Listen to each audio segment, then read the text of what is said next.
Before I start the show, I want to thank the listener who reached out to the Roach family about distributing Flojoy water. Thanks for listening. Flojoy is fucking rad.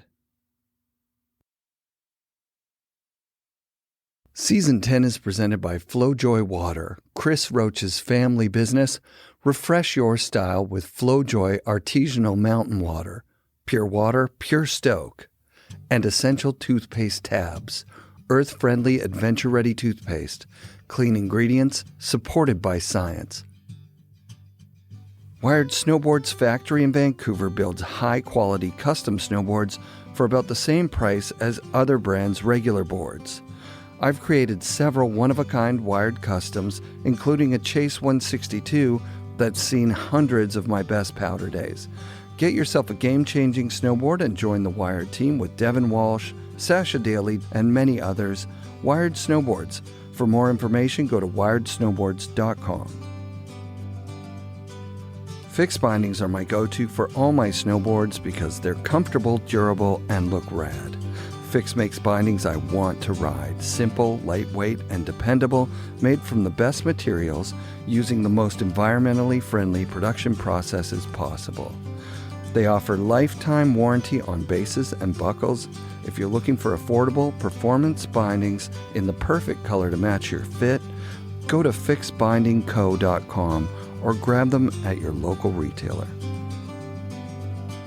Bluebird Coffee Tuning and Rentals in Squamish is the coolest new stop on your way to Whistler. Bluebird offers quality board tunes using state-of-the-art equipment, premium rentals for every level of rider with demos of Burton step-ons, and award-winning coffee and incredible smoothies. For a blend of expert knowledge, convenience, and lots of charm, stop by Bluebird in Squamish and get your board tuned at the newest mandatory stop on your way to Whistler.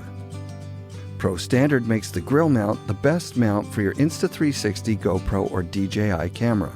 It's a heat-moldable mouth mount, tripod, hand grip, hook mount, bottle mount, wall mount, clamp mount, glove mount, and shoe mount, designed by snowboard legend Ken Ockenbach to get you the perfect angle for snowboarding, surfing, biking, and it'll replace 90% of your other mounts. Use code FNRad to get 20 off your first order at prostandard.com.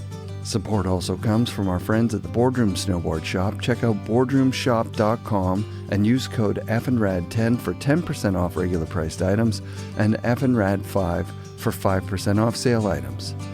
1910, the collaborative artworks of Jamie Lynn and Scof.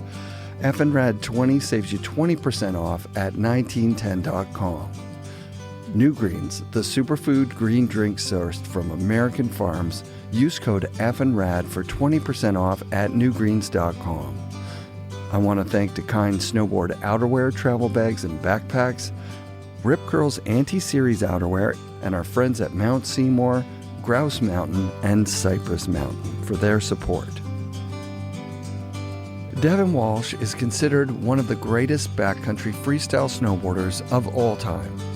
I've heard him described as a human GPS because in the air or in the backcountry, he always knows where he is. Devon has a supernatural ability to discover new terrain and push the boundaries of what's possible. His career quickly started in the 90s when he was put on the Barfoot team by John Boyer. Rob Dow then recruited him for Never. And at a trip to California, Tony Bouyalis, creator of Shorty Snowboards, started paying Devon real money and filming him for the iconic Shorty's movies. Over 20 years later, Devon is bringing Shorty Snowboards back to life. I caught up with him last week at his house in North Vancouver to get the scoop on what's happening with Shorty's, but of course we start out by talking about the forum days. I got a lowball offer the fall after that came out. Yeah, like from forum. From forum. What? Yeah. Just, yeah, but they were falling apart. I guess we were getting paid ridiculous amounts of money.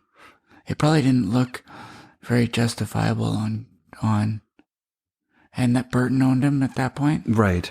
So they're probably looking at it going, what's happening over at Forum? These guys are making a lot of money.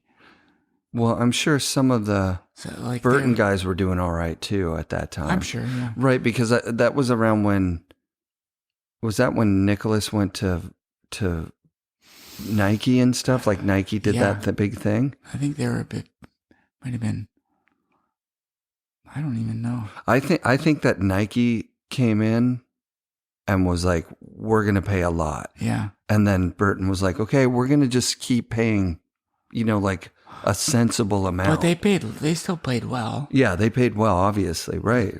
Like their main guys would have done really, really well, I would imagine. Oh, yeah, I would think so. Your offer came from Burton then, that forum shitty offer, or it was before? It was from like the forum guy, but through Burton, if that makes sense. Yeah, it totally makes sense. Yeah. Yeah. How fun. I guess it's not this. Okay. 10 years I've been doing the show now. Yeah. And some of the myths that have been busted, in my mind at least, are that being a professional snowboarder was a lot of fun. Like it seems like now, having spoken to a lot of people, the more the higher up the pecking order you were, the less fun the filming was, right? Like even robot food that we take for granted is like this, came out of the idea that there was too much pressure and let's make it more fun. Even robot food was pretty not fun to film for, because it was like, you have to still be serious. Yeah. And so how was filming for that? I mean, it's kind of way after what we're going to talk about with the Shorties thing, but it's a nice entry point. Yeah, filming for that. I mean, that's the thing is, we had this meeting to get everyone pumped up, and it was really rad because Kern's kind of made up this booklet and everyone, and he's like, honestly, guys, like, if you guys are thinking you're just gonna get some Cab 5s off stuff, he's like, do that in the preseason, because it's gonna be hammers. That's it. Nothing but the problem is I realize that it's fine to do a Cab 5, but it's got to be bigger than any Cab 5 that's ever been done. Sure. Of course. Yeah. Right? So then that makes that a hammer. Yeah. But I'm not saying I got a Cab 5 that was bigger than any, but I realized I needed to step up the size, not necessarily the tricks. And like some of the younger guys were like, oh, I can only do 9s off of everything. So, right. A 9 back then was gnarly. So we missed a lot of good shots too, because guys could have done something off some of the huge stuff that we hit that were just maybe a little bit downsized. Like Blauvelt almost switched back 9 mother. Oh my God. I don't know where that footage is, but that would be so, he came so close to switchback 9ing that. Holy shit. Yeah. Yeah. So it was serious, but also like exciting. Yeah. I guess that didn't really answer your question, but, no, it does. It did turn into more of a job, and a scary job at that sometimes. You know, like I remember driving that year to go hit Mother, and I was like, and the other one that was really scary was Hurley Road Gap. Driving there in the morning, just you in your car and your coffee, and you're like, I hope I don't land on the road today. And I'd be like, dude, you can't think like that. Like this, like, and it's like, you just like get like your balls would be climbing into your stomach. And then you're like, can't think like that. And Natasha Zurich talked about getting a mindset coach. Did you ever have that? Or you ever think about that? Or was it kind of... No, I wasn't caught up in... I would have that mindset, and then I'd be like, dude, the second you drop in, it all goes away. Like you kind of put yourself into previous spots. Yeah. And you've done it, and it's like as soon as you drop into the park jump and you do a turn, you're like, you've forgotten about the fear. Right. Totally. Like when you're standing there about to do it, you're freaking out. Yeah. But once you drop in, you realize that kind of goes away. So Ville, right, talked about how that pressure just didn't go with what he was doing. Yeah. So like... Ville. Yeah. So like luckily for you, like, dude, that one time we were up Mystery Lake and you pointed out that J tree that you tried to like air over. And I was like looking at it from physically where it was. I'm like, first of all, who would ever even conjure up that idea? It's not possible.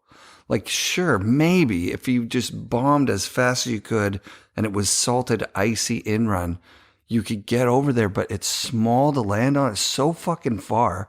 It's like, I thought you were fucking with me. Like, I honestly, until you showed me the footage of it, I was like, that's fucked up. Like, I was like in my brain going, what's up with Devon? Like, why would he lie about something so obviously not possible? And then when I saw your attempt at it, and you did say like, oh, there was like the snow was a little bit different. Yeah, but it wasn't. It probably blew in a little smaller, but it wasn't much smaller, dude. Yeah, like it was shit that you did was humongous, right? Like, and it just wasn't on the level of, I would even say, most of the forum team guys. Yeah. Right? Like just people out there. That's your reputation. Or I think that it's just like when you get into the, like, I think everyone would be into it. They just don't necessarily see it the same way. You know what I mean? Yeah. Once you point it out, they're like, oh yeah, like I can do that. Did anyone else hit that thing? The Seymour? Yeah. No, it was just me and Andy were shooting that day. But like, did someone see the jump you made and go like, oh, maybe I'll try that too? Like, Andy I don't think flew so. up and we were just shooting around Seymour. That's and we were just trying to get photos. Yeah. And I was like, I think this thing could work. Like, I could get there. So it was pretty funny. Because like I like packed it so quick with like my snowboard and like put in a little like chop mark and then hiked up and just trucked off it. And like I probably should have straight aired it once, but you spun it. I tried to alley-oop. That's right. You alley-ooped it. That was face. It was pretty funny. Anyway. I just think, so like that kind of hammer talk of like, hey, we're going to do like really huge shit that's never been done before. Like, you're the right person for the job. Some people, you know, like Peter was saying that, you know, my stuff in the 90s wasn't as great as the last forum video that he had a part in. Yeah. And then I went back and watched his old stuff and I'm like, are you delusional? The old shit is so good. Yeah. He was so far ahead of everybody. Totally. So he must have had an eye for picking people that, you know, that I don't know. Maybe he didn't make up the team. The team just kind of came together through a bunch of the forum factors. Team? Yeah. He definitely like had a big say. Mm-hmm. Mac Dog too, right? Yeah, for sure. Mac Dog's the guy with eyes on the ground. Like, yeah, he knows those guys kind of like picked who was relevant. I was already on Special Blend when it started, so I already had a relationship with Rawl, who owned like Forum Special Blend and everything. So yeah, it kind of was like natural for me to go over there. That makes total sense. And I'd already filmed a bit with Mac Dog, so. But yeah, it was like the Mac Dog crew. Do you remember the excitement around it? Like, do you remember what it felt like when you first heard the name and everything? Like, were you like, oh, that sounds dope? It was exciting, but I was so excited to be on Shorty, so it was like, I didn't really care that much. Yeah, we've talked about that. I actually thought, like, this is awesome, but like I love where I am. Yeah, because you could have Shorties and Special Blend still be a part of that. Yeah, and still like, shoot for Dogger. And be a part of like the awesome shit that Tony was doing. Yeah. Yeah, totally. What was it is it a loyalty thing, or is it that it was like just such a rad setup? You guys had shot those movies. I forgot that Evan Fiend was the butler. Yeah. Dude, I called him I called him and was like, fuck, you're the butler in that movie. And he's kind of complaining about it. Like, fuck, you know, like it was like making fun of him a little bit. Yeah. Yeah, it was so funny. Yeah, yeah. He loved it, dude. Yeah, I can only imagine Evan Fiend. How much older than us is he? He's in his 60s now, I think. Yeah. So he was like 10 years older. Yeah. He's Mouse's buddy.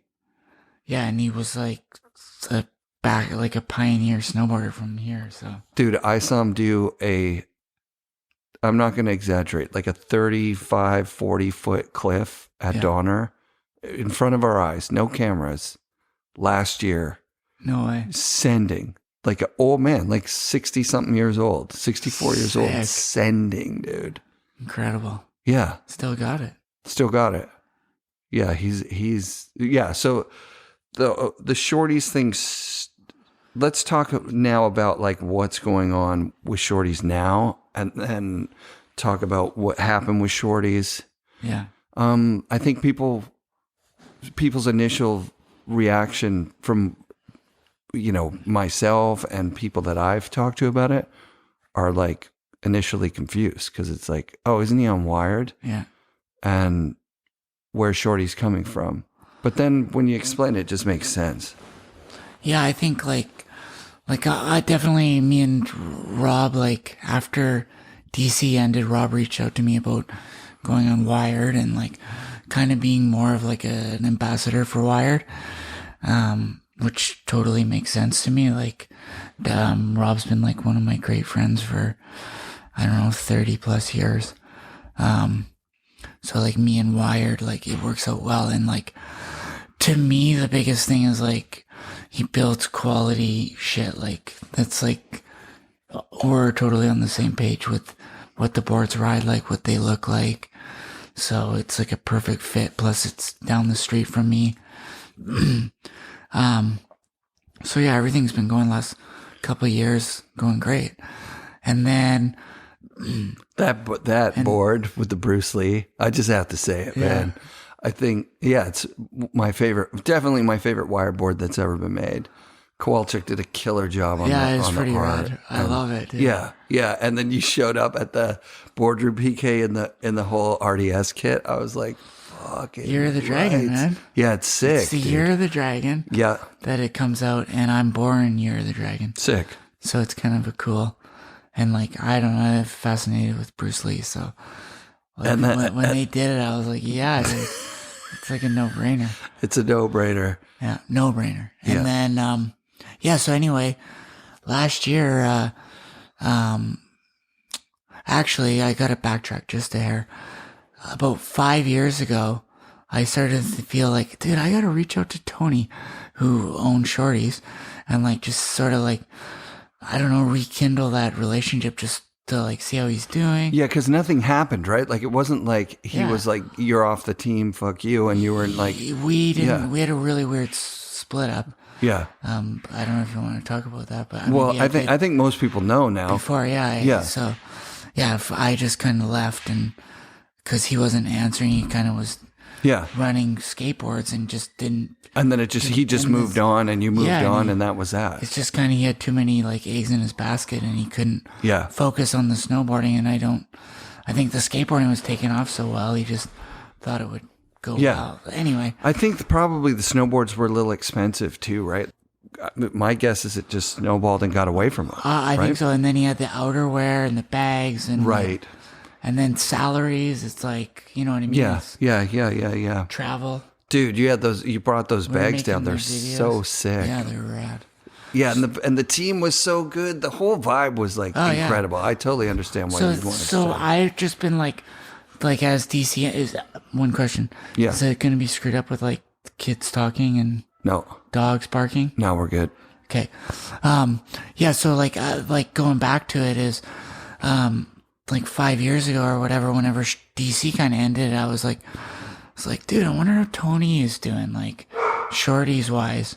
And, like, not because I wanted to work with him or anything, just curious, like, how he's doing. Yeah. And then I kind of like tried to get his number a few times, and then over the couple of years, like kind of, and then I found out that he passed away. Oof. And I was like floored, because like he kind of passed away at the time I was thinking about him. So it was like almost like a premonition. Yeah. If that's the right word. That is, yeah. But for like, sure. So anyway, long story short, his wife reaches out to me last year and is like, Tony had like a couple dying wishes. Was one to rekindle the skateboards with Chad. Well, rekindle the relationship with Chad, because I guess they had a bit of a weird falling out. I don't really know. They got the skateboards going again, and everything was going so well. And then she reaches out to me, and the other one was to get the snowboards going again. And she kind of said, there's only one way to do it, is if I'm sort of going to take the lead on it. So I kind of was like, oh, wow, that's really awesome. Like, That's really I need to cool. wrap my head around it a bit.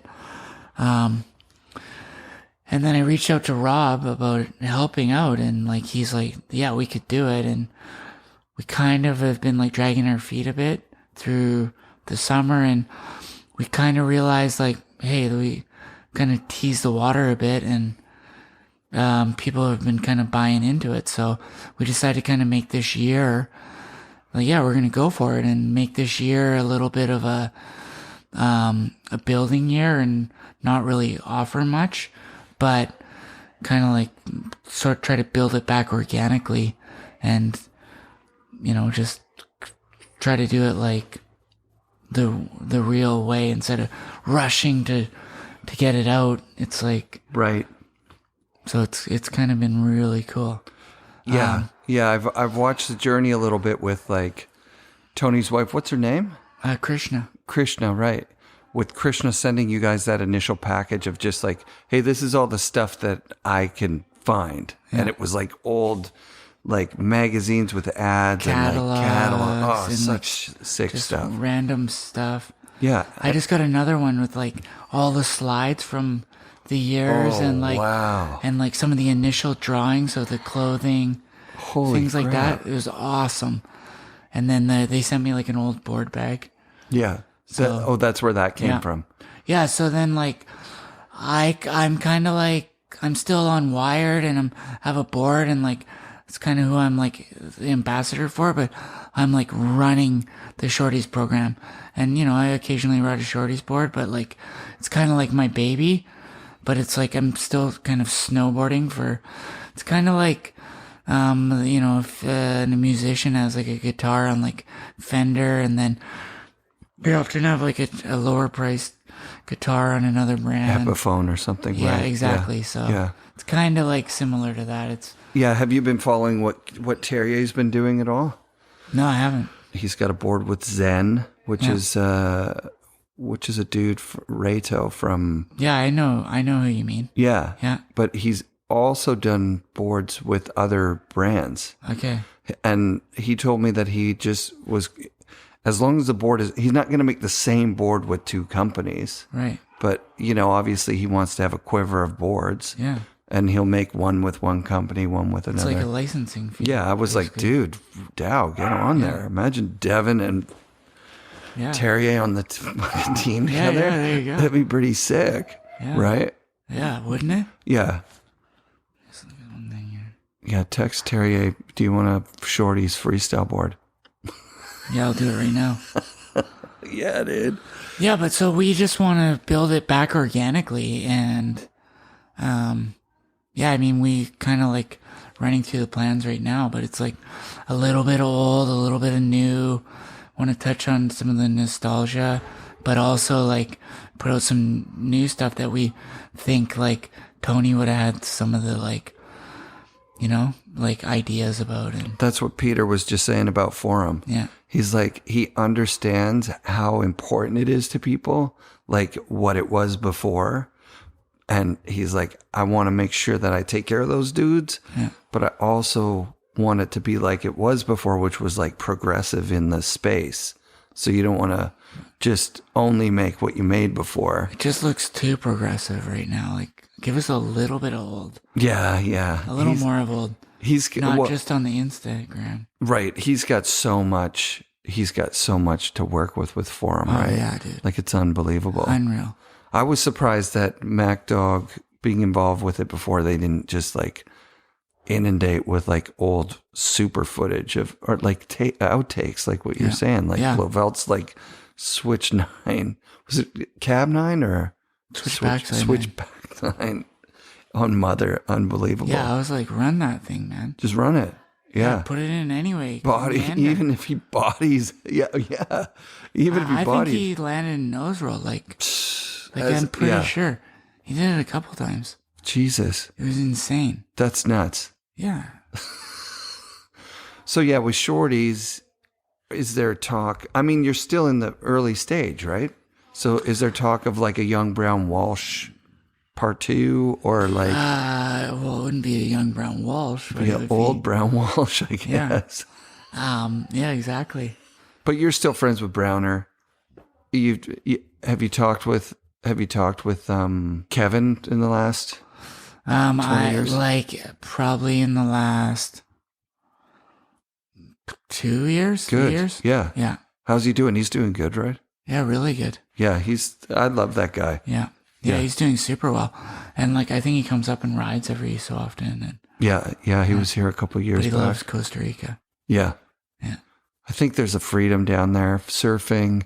Yeah, totally. Like I heard DCP's whole family just talking about surfing down there. It's super good, right? Yeah, and like he has like I want to say like a restaurant or like like healing cuisine. His wife was doing something or like a market, something. That's rad. I was talking with him that was pre Costa Rica, and he was like, "We're gonna get out of here. We're taking off. We're gonna go surf or whatever." Yeah. And then reconnecting with him 10 years later when I did the show, and they love it down there. Obviously, yeah, it's rad. Yeah, it's a good setup. Yeah, it is. So yeah, KY was like, to me, Kevin was the very first like super pro that I had ever met, because I met him at Lake Ridge, and he was so down to earth. He was with Vitelli, and Vitelli was kind of the more like outgoing of the two. You know what I mean? Yeah. And Kevin was like just big pants and such good style and riding really fast. And he was really influential for a lot of Canadians, I think, for just probably for everybody in the world, I'd imagine. He I don't know. He was the first. Well, I guess Boyer was like super pro.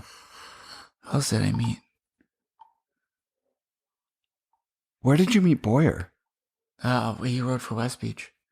So he came up for one of those shoots? Yeah, and he came to. Did he come to that shoot? The Mount Seymour one. Maybe it was just KY. How did I get up on Barfoot? I don't know. I thought he was there. He was. I don't remember any of his photos though. I think there's one over but the like thing he that seemed like a bigger pro because he wasn't like I'd seen KY around. Right. Where it's like, who, you know what I mean? Like, yeah, John Boyer. He had his own model and on Barfoot, which was so sick at that time. Like it was Barfoot was like like next level. Yeah, for some reason.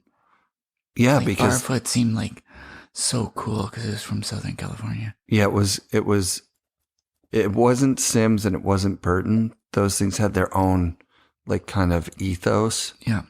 Barfoot was like, and those first boards with like the Astro Boy and all that stuff. That was my board. Was it a mini Boyer or something? What was it? What was the actual model? Boyer.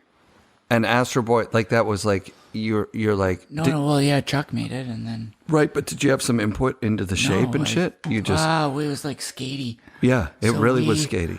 I flew down to film for It's the Source or something it's called. Like, with Boyer, and we kind of designed it on the trip, like what we wanted it to look like. That's unbelievable. You're blowing my mind right now. And then like I remember we flew in, we hung out in San Diego, went to like Pacific Drive. Yeah. And I was like, this is awesome.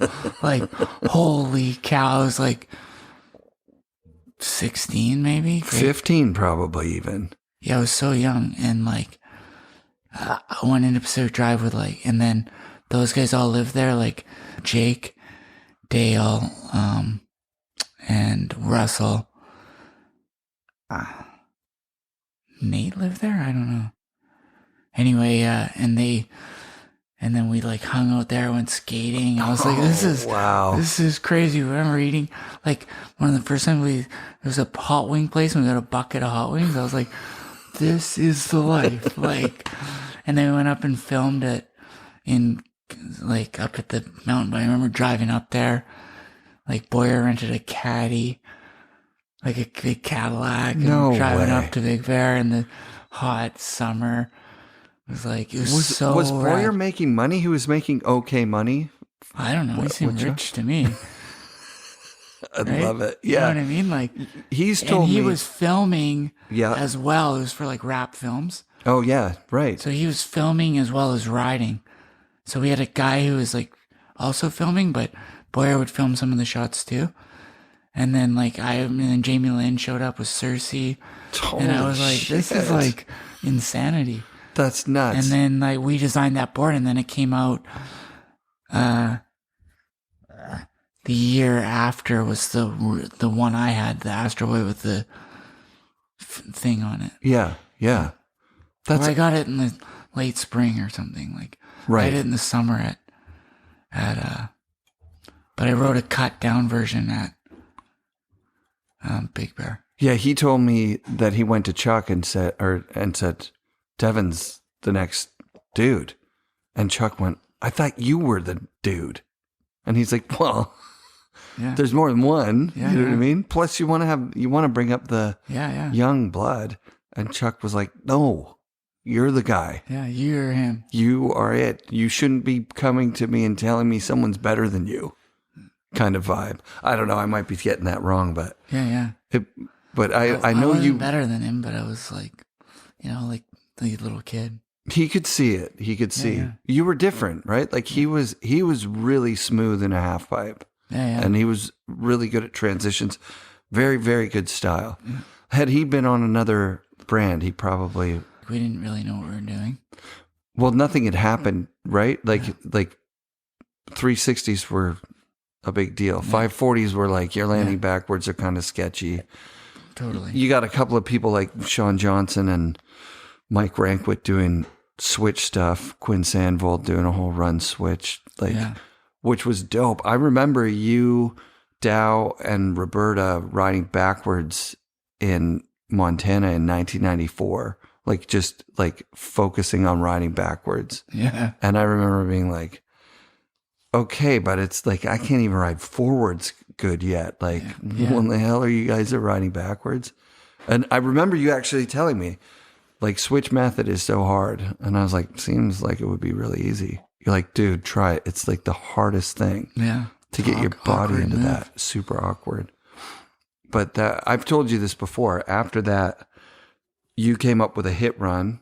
As a group, there was a hit run at Montana. I remember that. Yeah, it was fun. Pretty fun, actually. We had a good, and there was one hit that was kind of just a wedge, mini wedge into a nice steep, pretty endless landing. Yeah. And so I went and rode that with the Hawaiian guys from Ice Age, and I was just riding it how you guys were riding it, and then they just thought I was amazing because they were like, "Holy shit, you came up with this!" I was like, "Yeah, I totally came up with this." No, they didn't ask that, but they were impressed.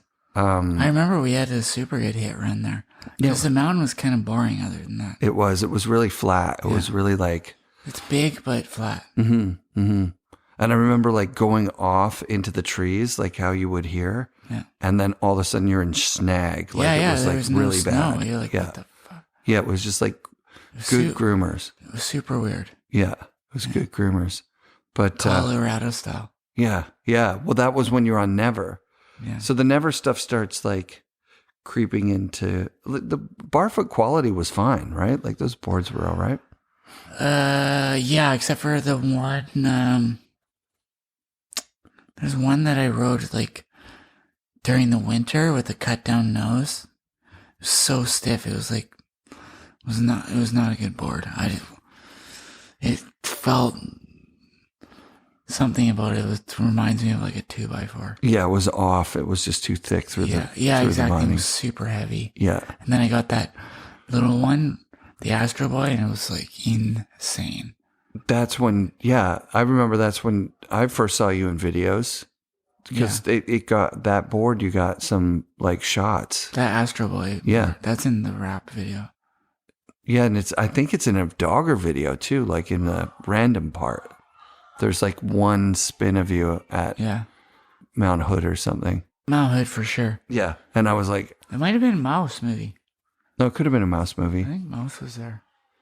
Yeah, that mouse thing was pretty sick. I actually called him the other day. Oh, good. Yeah, it was rad. We had a good talk. He seems like one of the best. Yeah, he was talking about making an archive for all footage, and I was like, dude. For everybody. That could be incredible. It would be amazing. Yeah, an action sports archive. Mm-hmm.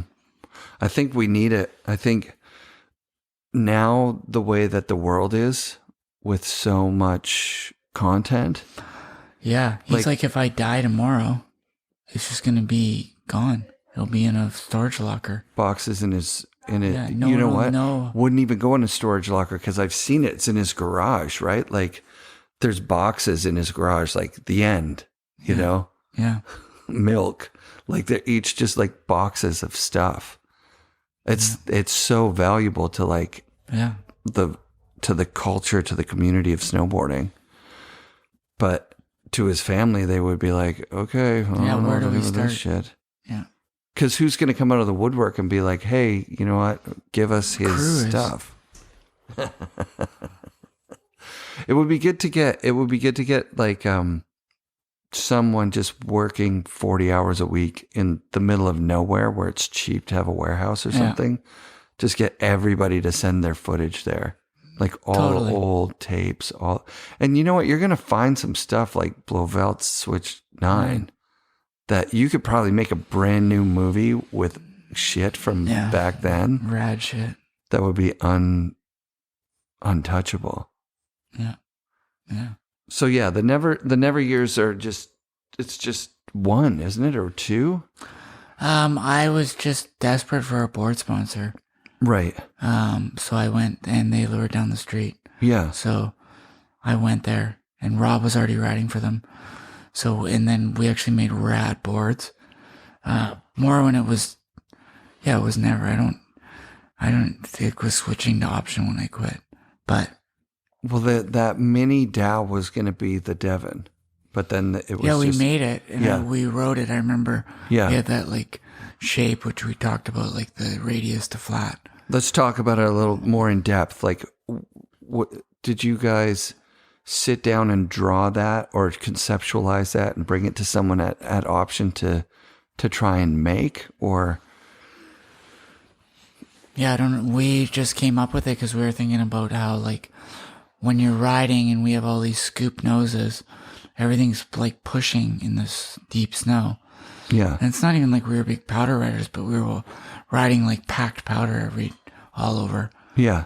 So it's like everything was just pushing through. And then we started like thinking about like a boat hull, how it comes out of the water and has a kick and then it runs flat. So when it's sitting down in the water, it's got the flat part, but as it picks up to speed, it rises out and then it kind of floats. Yeah. So we kind of came up with the idea, like we should put that on our snowboards. And then we kind of, and it was based off the ride kick where it was super square. The ride actually had like a full kink. Yeah. Which seemed pretty great when we looked at it, but then it didn't have that flow. So it's kind of mixed off of that as well. I remember the ride kink. It was a full kink, like just a straight. And the fact that the nose and tail were flat, it was like really exciting because it felt like, all right, we're going to be able to lock in on like nose and tail slides like you would on your skateboard. Yeah, yeah. But then you're not standing on it like you are on your skateboard. Yeah. So like when you really tried it out at first, you're like, it looked rad. It looked like it would work, and then it didn't really work. Yeah. Yeah, but it like looked cool. It looked super sick. So what you guys came up with was like something that actually functioned and had the look. Yeah. Like it was kind of like the best. So then I remember riding it at Baker the first time. It was so deep. And I was riding like the tiniest board. 46, yeah. Yeah. And it was like, we were ripping around there, and I'm like, we were laughing at how good it was riding. That's what the timing was there. Was like boards had been about 160 forever. And then like a mini was like a 155 or something. Yeah, exactly. And so you guys, everybody in the industry was trying to find out like how small can we go? Well, the Acme's came out and it was like, whoa, these are actually pretty rideable for smaller people. Yeah, and what was the Acme? It was 51 or something. 49, I think. 49. You're right. Yeah, I think. Yeah, you're right. It was under. But you gotta remember, it was a Libtech, so it could have been a 53. or it could have been a 46. The number didn't necessarily dictate what the actual length was. The Acme that you rode from them, did it have the long flowing kick or did it have the kink kick? Mine had the long flowing. Yeah. The kink ones are super hard to get. Yeah, yeah. I remember I did get one, but it snapped. Yeah, like yeah. The kink snapped. Because they were getting them real thin. Yeah. And they had those little plates on the boards that created like a contact point that broke. That's the only board that I ever broke. Was the Lib Acme with the kink? No, right. Or the other one, the regular one. Yeah. I mean, the kink snapped. Yeah. But I actually broke a board right in front of the front foot. Yeah, yeah. Like on a big jump. Well, not big, but... I can't believe you didn't break other boards. You broke boards later on, no? Not really? No, I'm like a featherweight, dude. I got no weight, right? So it's like not much. I mean, I pulled out a binding here or there. And you would tumble over the nose, so you would land kind of flat. Think how and board then I broke. That's amazing. Yeah. It's kind of hard to believe. Well, like I didn't ride park much, and right. So big stuff in the backcountry. Yeah. When you would biff it, wouldn't be hard on the board. No. That's wild, actually, to think of all that shit. Was there a moment where you actually thought, okay, I'd rather, and you said it at the beginning, right? Like the push to do more rotations versus let's try and do a big back one, right? Like you got a reputation for those big back ones. I just, like I said before, in like the previous or whatever, like I just wanted to be more of a skateboarder, and that was like my influence. Mm-hmm. So it wasn't like, and it's not like we were going out and like practicing these big spins. So like I dabbled in doing like 9s and 7s, but it never really felt great. Where the big floaty things always felt like wicked. Like it just felt so cool. Like that Mark Frank float. Like it just feels like you take off a cliff and you just like pop out to do a front 3 no grab, and you're like floating through the air, like not moving. You're like, and he's watching it all happen. Or when you throw a front 7, you're like, oh, you kind of whip it, and then you just, oh, there's a landing right out, and you're like, you know what I mean? It's not. It didn't feel as good. You know what I mean? Totally, that makes total sense. Justin Lamoureux talked about double corks. And how when you're learning them, like you can put a camera on your head and give the POV of it, and like people watching go like, whoa, like it looks like pretty disorienting. He's like, when you're actually doing one, it's coming around so fast that it's not even like you don't get to spot your landing. You're just putting your body in the right position and then hoping that the board goes where it is. And then your board just and then you're riding again. Right. Whereas like, your big backcountry stuff, it translates to like the people watching too. Like, ooh, I'd rather see something like that. Yeah. Like for me, at least, I can't speak for everyone. No, for sure. I mean, and there's always like, I don't know. I love seeing like a big, like backside, like spin, like double cork over. That's good. Like, I love seeing that kind of stuff. Of course. I'm just not much for the chuck. I don't like the chuck. Yeah. And there was like a long time in there where it was a chuck. We talked actually with... It's like, just see how many you can get around. And it was like, and a lot of people didn't do it with style to like get it. And then there was lots with style, but also it did sometimes often just look like a chuck. Yeah, definitely. Like we were talking about the Michael Chuck West Beach Classic, where he does a double backflip and kind of reverts out, like alley-oop, double backflip, like comes out 180. Yeah.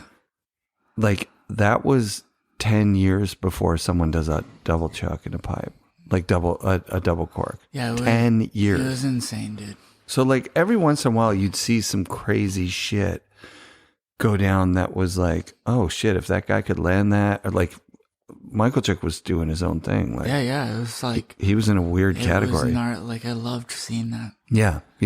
Just because it was like so different. It was beyond big. I remember being like, nobody's going that big. Plus, he's doing something nobody's I actually doing. didn't understand how he could go up and do it and land in the transition.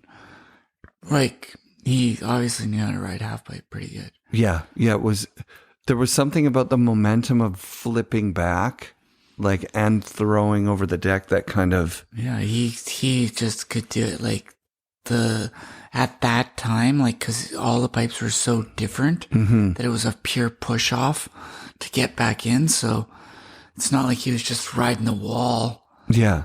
And just, like, popping. He was like, he actually had to pop and chuck.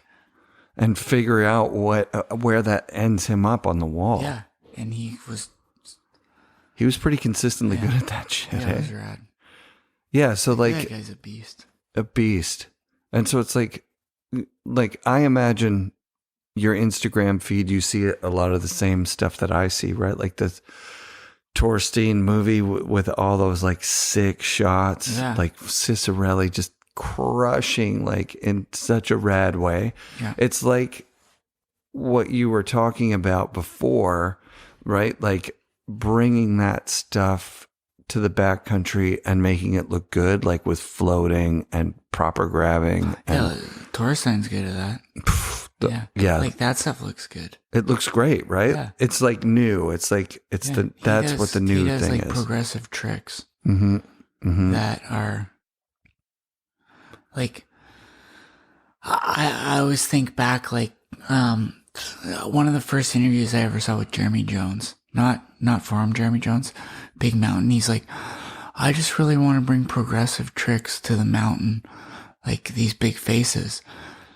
And he never did that really. Right. But he rode rad shit. Like totally. He never, but I always thought like I wanted to bring progressive stuff to the backcountry. So that was always my, like, that's what I always wanted to do. And it's like Torstein is completely doing that. Yeah. Yes. There's like, and Cicerelli and. Yeah, I got to see that movie in the theater. Yeah. Return, it's called, right? Is that what it is? I don't know. Dude, it's so sick. It's like, it was such a perfect big screen movie. Like, you know how back in the day we'd go see movie premieres and they weren't always great to see on a big screen. Chris Rasman? Yeah, Rasman. Dude. Fuck. Dude. They like, those guys have the float, but they do like somewhat progressive stuff. Like, yeah. It's not wild, but just good styles. Really big, well filmed. I mean, yeah. Because a lot, I mean, when you were coming up, shit was huge, right? Like when you think about those old cliff days, like of like California, Sean Farmer, Parada, Sione, like those guys are at Damian Sanders for crying out loud. Like, remember that backflip off? So stupid how good that is. Like I think that's the I-80, right? Yeah. It's like, what? Who backflips that in hard boots in like 89? Yeah, it's insane. It's insane. It's actually still insane by today's standards. Yeah, I've never been to those cliffs because I heard they're like, well, I've never really been there and the snow's been good. Just because like it's few and far times between, and I heard like leave to hike at like 3 a.m. for like sunrise or some shit. Like he did it in flat light in that movie. Yeah. Like that's like flat light. That's not what we shoot in nowadays. No. Like you wouldn't even film on that day. And he backed it. Like. And Steve Graham, guy, you're talking about the shot like where Steve Graham lands it. And that guy fucks. Right? Isn't that? Yeah. Like. Hell yeah. Yeah. Fucking Damien, dude. What did Steve Graham do? Back 3? Steve Graham I think he just drops it straight, but he lands and rides away. And Damien does a backflip and just like bodies on the landing a little bit, but he rides away. Yeah. Like old school style. Like, old school. Stop. Yeah. Well, not quite, but remember they used to just body on the landing, stand up. And like there'd be a puff. That was a ski move. But, yeah. But we could get away with it early years. Early on, yeah. Some people snuck some stuff a little later on too. Then we just started cutting. Yeah. Tight, cut tight. Oh, stomp, cut tight.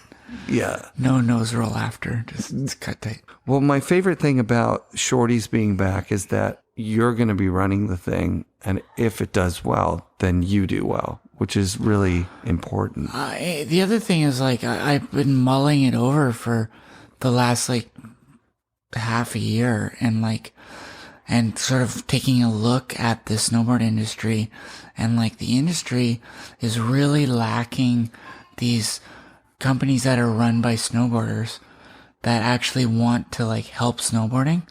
So, like, Wired is one of those companies that is doing that, but, like, a mass majority of the companies are all, like, conglomerate run. Mm-hmm. And it's like, they just want to make money. It's like, yeah, I want to make money too, but I want to actually see snowboarding benefit as well. So, like, kind of a little bit of the, like, angst to do it is, like, to, like, sort of promote snowboarding and, like, the history of snowboarding, and like, I think Shorty's never had a fair run. Like, it kind of had its 3-year window, and it made some amazing things happen. A couple snowboard movies, awesome team, and great product. And then it just 1 year they just didn't make boards. That's it. It's not like it went out of business or anything. It just... Yeah, Jamie Salter didn't buy it and sell it into Canadian Tire or... That's right, yeah, exactly. Yeah. It hasn't been a second tier thing. Like it's just like Tony just moved on to something else. And yeah. So I think it's just such a cool... And, like, now's a perfect time to bring it back. It's, like, going to be the 30-year anniversary next year. Sick. So it's like an absolute perfect time for it to kind of come back, and you know, I'm not expecting it to, like, you know, make massive sales or make anyone rich, but it's going to be a fun passion project and just make good boards.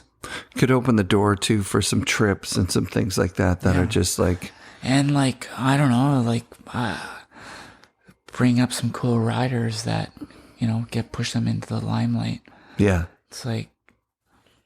Yeah, that's right. You got to ride with Marty last year. Yeah, that was cool. Super fun. Hey, like, Seymour. Really cool. Like, Seymour is still, like, going, right? Like, when you... It's fun. I've been there where you're there and we're riding the chairlift, and I'm like...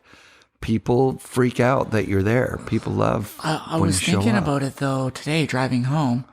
Like, my relationship with Seymour, and, like, not only, like the people who own it, but the actual mountain itself.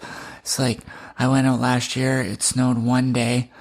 Like, I don't even think it opened till end of February, early March. It was a bad year. And I went out, like, 3 days, and I got a bunch of photos.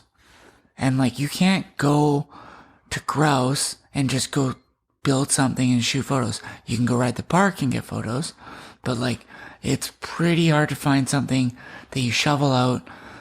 It's almost impossible. Okay. Yeah. And there's a couple things off Skychair. It's Seymour. Cypress. Yeah, at Cypress. I mean, yeah. But arguably, that are worth shooting, I don't know. They're very small. You're right. So it's super pretty tiny. Amazing. They've got a great backdrop, but it's not. There's not the natural. Yeah, I just saw Sluggo's. Like, it has to be like a high school write up that he did for Thrasher back in the day, and it's got him going off. There's two clefts at Cypress called Big Man and Little Man, and he's hitting Little Man. Yeah, it's got a really good. Like, I think Jody Morris shot the photo. It's a fucking sick photo. Yeah. But you could shoot that photo again. Totally. But he hit that in 90, maybe? 91? I got Jody Morris slides upstairs from that's so sick. That's so sick. But yeah, like, there's, like, hundreds of hits. Yeah, Seymour. I think that's another thing that I've learned through the show. You've got a couple of cool spots, like Brighton is very similar in that there's a lot of amazing terrain. Like, if you were just like reading Ski Resort magazine, you'd be like, why the fuck will we go to Seymour? Why the hell would we go to Brighton? They're tiny. There's nothing there. But for skateboard style snowboarding, there's nothing better. Oh yeah, it's amazing. The way the snow packs too, like it'll snow like 3 feet of snow, but you only sink 6 inches to a foot. Yeah. But the rest is really soft, but so it like building jumps is so easy, and like it packs around everything and makes all the bushes build into bumps and hollows. And it would have been during the Shorty's era too that you guys start hitting that city booter, right? Like, was it? Yeah, it was Shorty's era for sure. Yeah. And I filmed like for Whiskey, like 2020, which is one of the Whiskey movies that they made, but it was supposed to be the real snowboard movie. Yeah. I hit that on my Shorty's board. Who discovered that city booter? I think it was like Sansone, maybe. Yeah.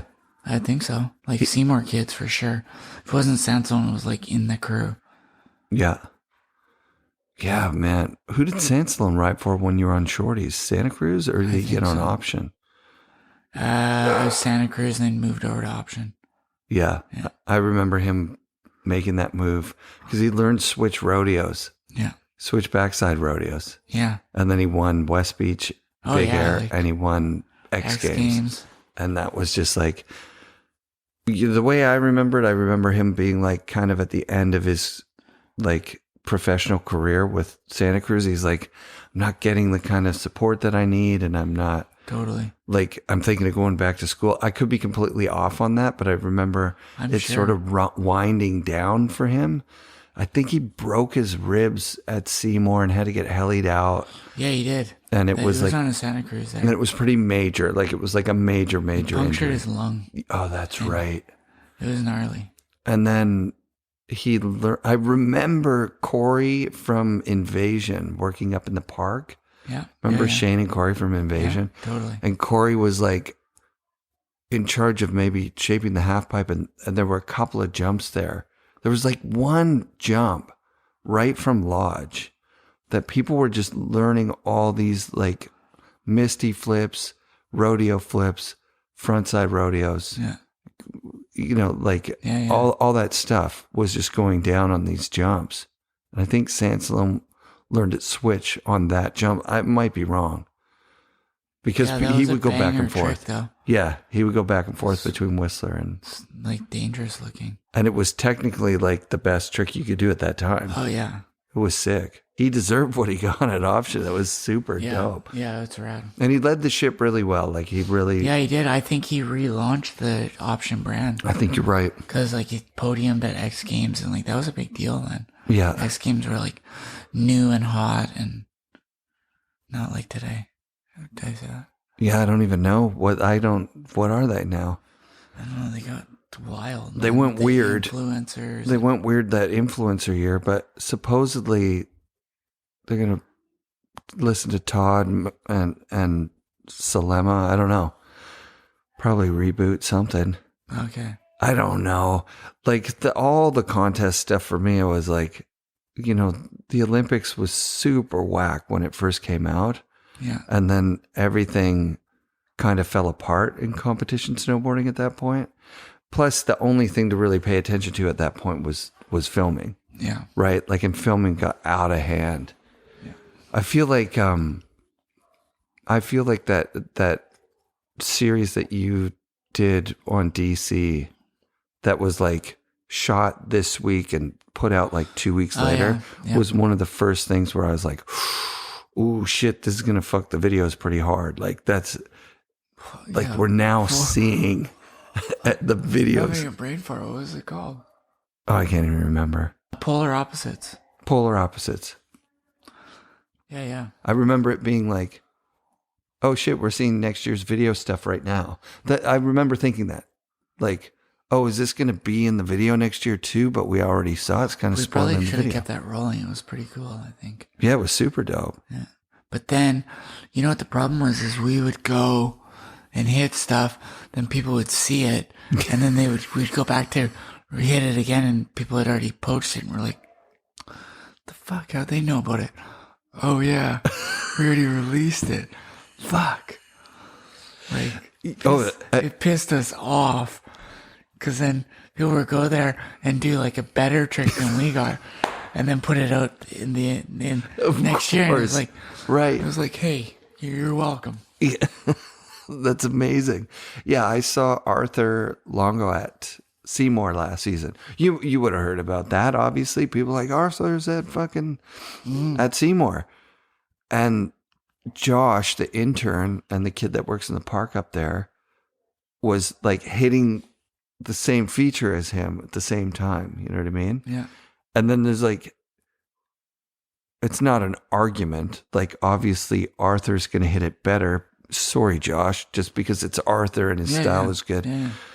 But like, you could technically see someone else coming and hitting it almost as good as Arthur. You know what I mean? Yeah. Which, when you see those side hits things, he's kind of just by himself. Just looks like he's riding down. Totally. So it's the same thing, right? He hits it one day. Somebody posts like, oh, I saw Arthur up here.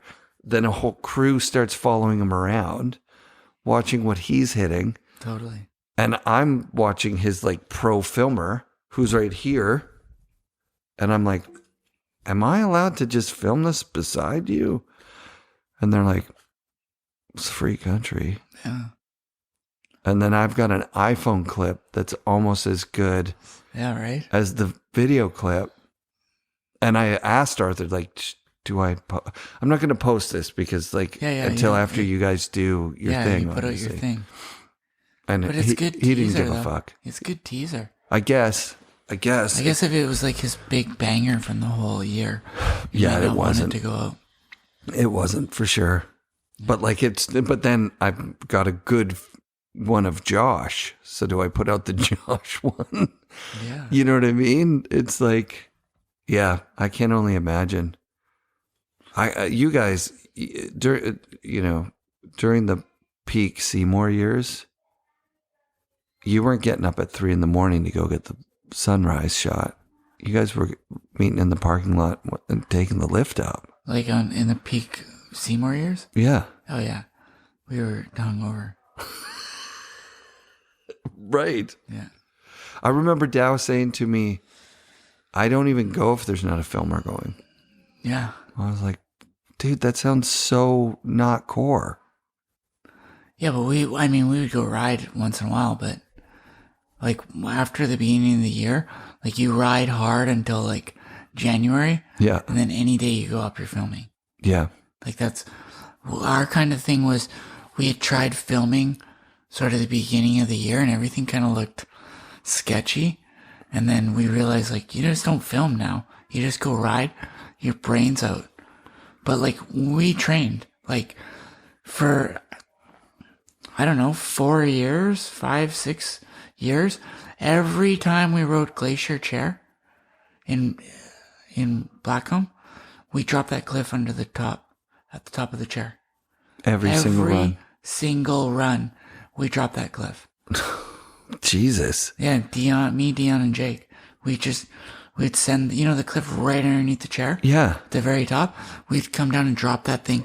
And if it was icy, we'd drop it on an angle into the moguls. That's insane. That was our training, dude. Like, we trained. You knew you were training. Yeah. When we were up riding, we were training. Hager hit, we were doing tricks off it. You know what I mean? Like, we weren't filming, we were training. That's nuts. But, yeah, once it turns into January, you don't go unless you're filming. It's still fun, though, like the training thing. Like, so, like, what you and Dion do up there now, like, if you go up and ride and you don't have your kids with you, and you're just hitting the hit run. We're idiots. We just rip. We ride like we're 18. Yeah. Yeah. Yeah, when Dickie Donnie was up there riding with us, I remember him being super stoked that he was keeping up. Yeah. Like, you were just gapping one of the first side hits walls over the big bathtub and like landing on a landing, which is like the smart thing to do. Yeah. Obviously, you don't want to land in a bathtub. Yeah, yeah. And he just got broke off. Remember, he did his shoulder in? Because he was confident. Like, he's like, oh, this is good. Yeah. I remember that about that hit run in Montana. I was confident because you set the line, and the line is good. It goes to the landing. If you try and do it on your own, you come up on your own on another day, and you're like, oh, I'm going to gap. I've had lots of days like that, though, too, where you're just off, and then you just go home. Welcome to, like, all of my snowboarding. Just a little off, a little shaky. Yeah. I've had lots of days like that. I remember back in the day hearing that you wouldn't let photographers submit, maybe it's just surface. No, you work with Catella and Morris, so many people, that you wouldn't let them submit photos where you didn't land the thing. Yeah, well, that was kind of a rule of thumb. For you? Yeah, I mean, you at least had to land it. Maybe it's not the one you landed. Right. But you at least have to have a land on it. Yeah, so you couldn't put a photo up of something that you were just lots of it was sequences too, right? Yeah. Oh, yeah, you were there for the sequence time. Shorty's was the sequence time. Yeah. Like, we got some sequences upstairs too. Do you? Yeah. Damn. Is it all you or is it the whole Shorty's team? It's the whole Shorty's team. Okay, who was all on the team? I can't wait to get a light board and start taking some photos. Oh, you're going to be putting all those up for the Shorty's Instagram. Dude, that's so sick. Yeah. So it was you, Kevin, and Browner, Dion. Was there ever anyone else on the team? Brandon. Which Brandon? I can't remember his last name. Brandon. It's like he's kind of a young kid. And then Natasha. Oh yeah, she was on Shorty's before. Yeah, we found her. Well, she was on Never before. Yeah, well, that's where Rob found her. I guess they say we, but yeah, she was riding grouse and she was ripping. Yeah, she's insane. Dude, what a short career she had, though.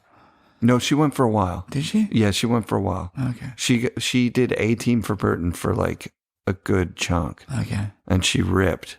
And she did really well at competitions. Oh, okay. Yeah. She's just quiet. And there was a lot more people got piled into the game at that point. I guess maybe my career just lasted so long, it seemed like people had short careers. Isn't that nuts? Maybe I milked it too hard at the end, but it's like I kept going up and being like, I don't know, this shit still seems irrelevant. Like, everyone else is hitting this shit too. Yeah. Like, just because I'm not doing big tricks off it doesn't mean it's not relevant. It's the same. I'm hitting the same shit everyone else is hitting. I think that you were in the era that it got as big as it got. Like, I don't think it ever gotten bigger. I don't know. Other than a few jumps like that, crazy like ones. E-Jack that's hit, or John Jackson. Yes. Torstein's like gap over that like crazy that was on the cover. Like, there's, other than Travis Rice, a few like couple big gaps in Alaska. Nothing's really ever gone that much bigger. Right, not double, not another magnitude. Right. You know what I mean? Like, I totally know what you mean. Yeah, like occasionally someone hits a bigger jump, like E-Jack and maybe Blauvelt. They hit some massive jump. That surface shot. And yeah, I can think of it. You know what I mean? Like, yeah.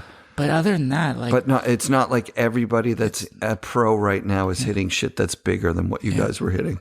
It's just not the way that it went. It's like there's that one cliff, the one that we called it Chief. The Burton guys went and hit it after. It's like on the way from like in the back country from Brandywine to Callahan. I looked at that thing for ages and ages and ages, and it finally, like, everyone else drove by it too, but no one else hit it. Yeah. Till me and Lanny hit it. And it was like, that thing was huge. Then the Burton guys saw we hit it, so then they went and hit it. That's amazing. But like, it's like people just don't seem to want to find new jumps. I don't know that the incentive is there anymore, right? Well, like, no, there's no danger pay anymore. Right. Like, there was danger pay. Like, yeah. I remember being on things going, this is fucked. Like, this is ridiculous. It's like, I'm getting danger pay, so. You're getting danger pay, plus you're also getting innovator pay, right? Because you're innovating, like, totally. products are not up to snuff. I mean, that was part of the love though too. Yeah. Yeah. Was the innovator part of it. Those West Beach days, like the fat pants, like remember just like wanting stuff that didn't exist yet. You're like thinking of it in your mind and you're like, oh, these pants would be super sick if they were just this bit more fat. Or if they didn't have that taper. Oh, they've got like a little bit of a taper. Totally. If they could just flare out a little bit. And then someone like, remember that Jez guy? He would like... Yeah, Jez. He would do like backflips and stuff, but he would pierce himself. Yeah. He was such a wild man. But I think that he was one of the first people that sewed stitched in them together. Stuff. They stitched this thing in here. Yeah. They cut him open, stitched him in, and then like a couple other people did that too. It was sick. I remember Maybe looking at it and being like, like someone being like, oh, dude, you can do that? Yeah. Like, damn. So yeah, the innovation came from like, it didn't exist the way. We bought our stuff. Like I rode for West Beach, or didn't ride for West Beach, but I rode the West Beach gear, like before I was sponsored. And then I went to like Army and Navy and we bought all these fat things. And then when we started designing for West Beach, we designed the fat stuff and Chip was like, what's going on here? And next thing you know, it's like revolutionary. Yeah. Yeah. That's definitely a time. Yeah. And like when it was really fat like that, cut down. Well, they got a little too fat by accident. Of course. When they showed up, we're like, we wanted them fat, but not like they covered our boots. I remember. Fat. I was like, okay. Remember people walking and their boots are like, they just have like elephant legs. Yeah. I want that again. That was epic. That was super epic, man. Well, welcome back to, being a part of a director at a company. I'm super psyched for that.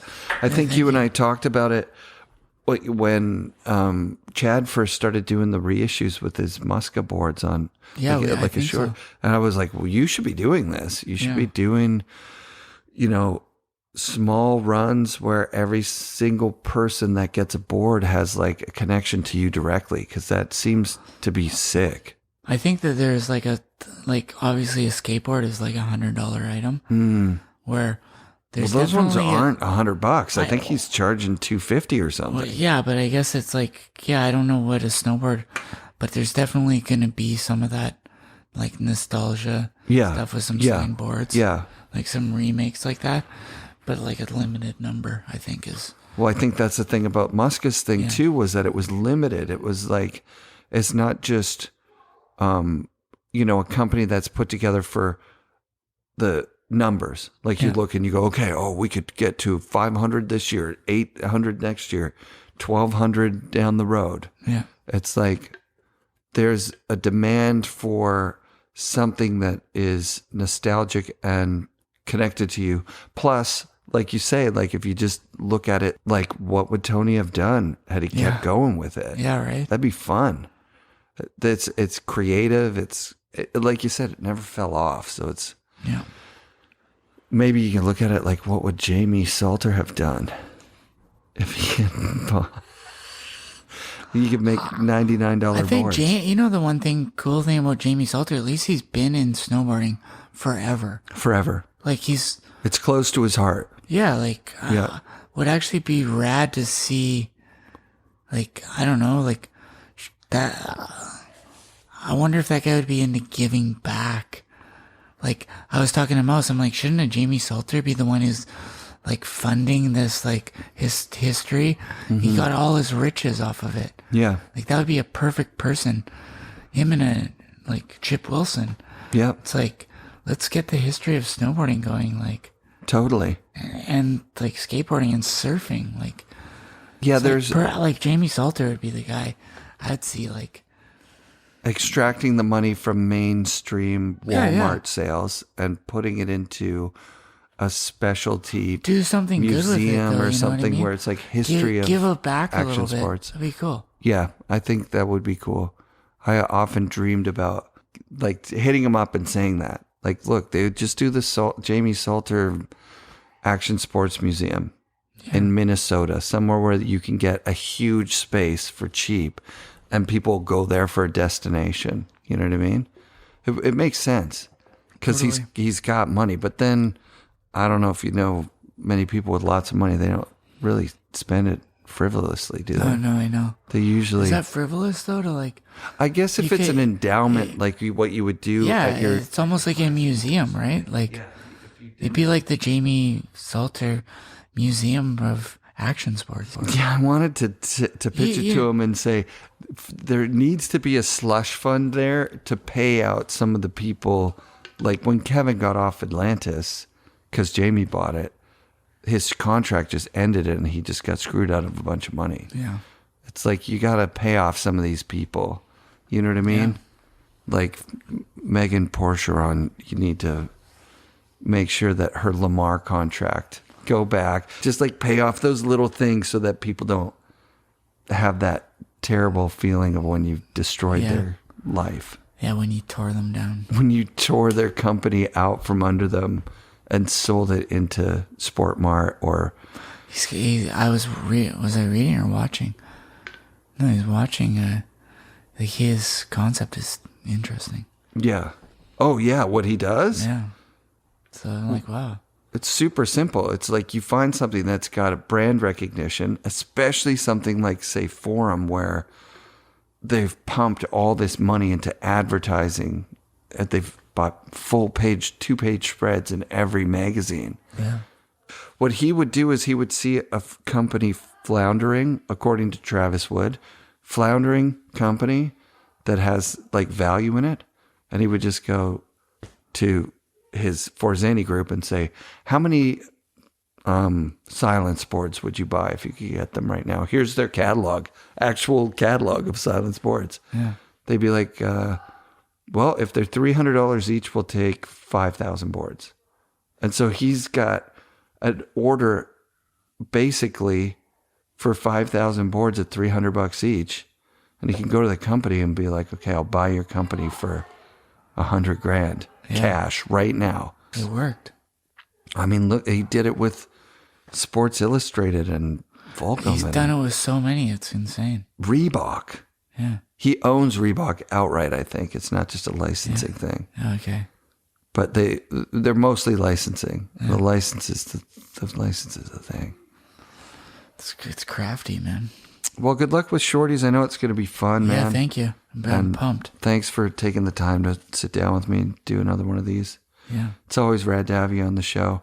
It's way more rad to just see you out on Seymour shredding. That's my favorite. Like, you're pretty still ahead of the game you just have a natural talent for it. Yeah, I guess. It's like, the other thing is like, snowboarding always, or it came around like, and actually started to get like, grow right when I was starting to snowboard. Mm-hmm. So it's like the boards got better right then. So it's like we're kind of at that age where we're right at the forefront. So it's like, why can't people who are 60 like Evan Feen be dropping cliffs? It's like skiers can keep going for a while. It's harder on your knees, but yeah, when we were 20, like, look at skateboarders. Yeah, dude, oh my skateboarders God. Are still going. It's unbelievable.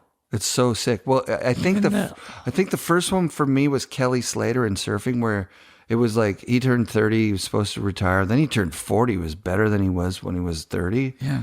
And now he's like in his 50s and he still shreds. Like I could still snowboard pretty good, I think. Like I went up last year and I was like, yeah. For not riding, only riding 3 days, I'm like, I kind of. And you're riding with Marty Vachon, who's one of the, like, undoubtedly one of the greatest Canadian snowboarders right now, right? And you guys could go around and have a day and totally. And I mean, he's shred. Not on rails. He's like, that dude's insane. He's more of a rail dude, but right. But he's got that great style too. Yeah. That's the thing. He's got that really, really good style. Yeah, really good. Yeah. So I like that kid.